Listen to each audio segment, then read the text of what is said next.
putting down a planetary fortress here as I'm transferring some of my SCVs to my expansion. My ally actually got a pretty quick expansion as well, so we're in a comfortable position. This being said, our opponents also have their respective command centers up, so yeah, income is pretty close, although purple is leading everybody. He's got double my income actually. But now these Thors are going to wade into this command center, accompanied by these Marines and Marauders. And now using those strike cannons to make quick work of that command center. As you can see, the health just dropping like a stone. This bunker is going to catch some Marines and Marauders in transition. But now we're pushing this front door, trying to focus down this bunker, exposing these Marines, which drop very quickly. The second Thor is now coming in, as we ended up not waiting for it at all. But here is the retaliation Marine force, trying to defend these two Thors and groups of Marauders. Some reinforcements streaming in there. We've got two starports in play, but they're going to be a little bit late. Really not that useful because it looks like Light Blue's run out of resistance, and his ally is not helping very much at all. He's just chilling in his bunkers. He's saying, you know what, buddy, that's your problem. Those strike cannons, again, very effective against buildings. They do 500 damage over 6 seconds. And they do stun units, but not structures. So they do a lot of DPS to structures. It's just a generally very useful ability. And now these Marauders and a single Marine have helped themselves to this mineral line. And yeah, Light Blue is in a lot of trouble.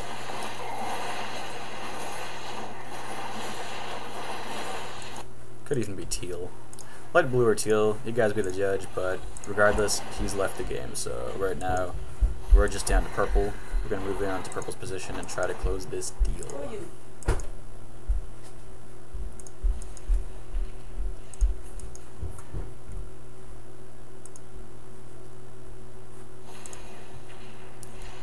The Thors now have that one attack upgrade, so they're going to be even more powerful.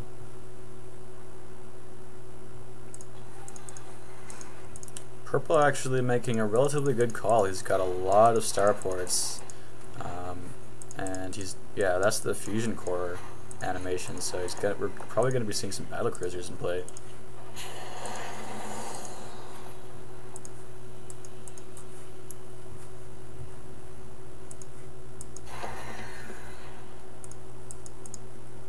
Yeah, here we just see my factory. As I'm not really using any mechanical units, I don't need my factory, so I'm just using it for scouting at this point. It does make a pretty cool scout, because one thing to note is buildings, their flying time, the Terran building flying time, movement speed is a lot faster than in the original Starcraft, so they do make fairly effective scouts. In addition to their increased movement speed, they got that one armor, and they just have a beast amount of hit points, so yeah, the point is they make good scouts. I think I'm just using this factory to watch over this river that separates these two bases here. Little Congo line of Thors here, waiting outside purple's base, savoring the moment, no doubt. This one Reaper is just putting some pressure on this engineering bay. May actually be able to take it out. He's got that one upgrade, but yeah, these bunkers are emptying and they're having none of that. No more Reaper. But in the meantime, that was just a diversion apparently, and these Marauders are moving into this SCV line and really taking down a lot of those SCVs. So looking at units lost, now just purple has lost as many units as I have. Not as many resources, but he's still not in a comfortable position at all. In come the Thors, so they're saying, you know what, Marines, Marauders, you guys are alright, but you don't really know how to get it done. Stimming up here, pushing that front door. These bunkers doing a pretty good job, but they will collapse under the pressure of those stim packs. Thors are now in the fight. One goes down, but all those Marines are cleaned up. A lot of battlecruisers coming out though, so those starports, a wise investment. And right now, our main force finds himself in a lot of trouble. That long-range Thor anti-air attack, it is powerful, but will it be enough to take down these battlecruisers? It's a pretty close fight.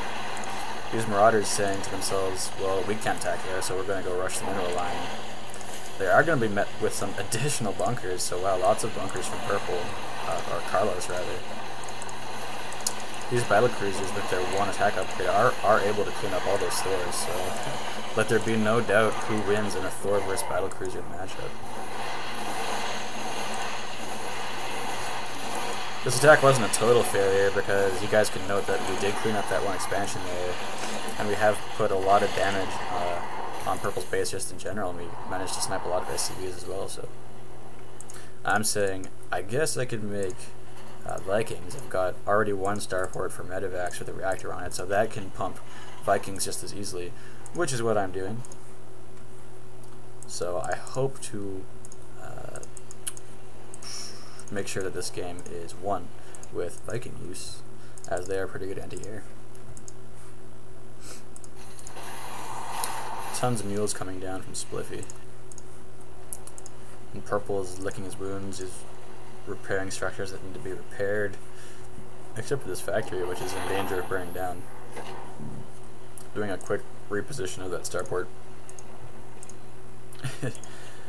I could be wrong, but it looks like instead of repairing this factory, he's just choosing to make a second one.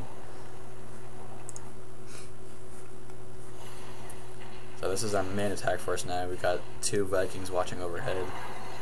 And yeah, it does look like this factory is going to burn to death, so a pretty scrub mistake from Carlos, if I was to use that term, as he just lets his factory burn down. But this group of battlecruisers now with that one armor upgrade coming in to threaten Spliffy's base, and he's going to quickly snipe out that starport. So Spliffy's saying, I'm in trouble, we need to counterattack, so that's just what we're going to do. We're going in through this front door, same exact thing, going to try to clean up his base before he can kill Spliffy's. Just making a command center there that I plan to lift off later. And at this point it is a good old-fashioned base race, trying to kill the opposition's forces and base before they can kill yours.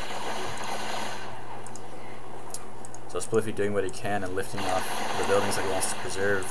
These 2 Thors are going to try to give the battlecruisers some trouble, but really not only are they outnumbered, but their anti-air attack isn't the best against battlecruisers. At the same time, we're pushing his main base. His command center is going to go down, going to be revealing Purple.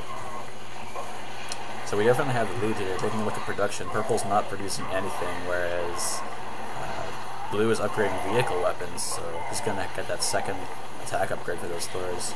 Myself, I'm just trying to keep my macro up. But Purple does call GG and kind of scapegoats his ally. Can't really blame him either, he wasn't reacting very well to those Reapers.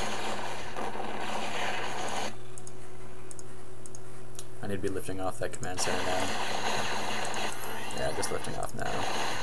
These battlecruisers, I do think at this point Carlos accepts that he's lost, but he's definitely not going to leave while he has these battlecruisers in the air, so we need to move in and we need to take out these supply depots. I don't think we realized that we're there. But he's got that and this starport, which is being tracked down by that Viking, so it really, all that is keeping Carlos in this game are these supply depots here. I realize this and I move in with my infantry and I take that out.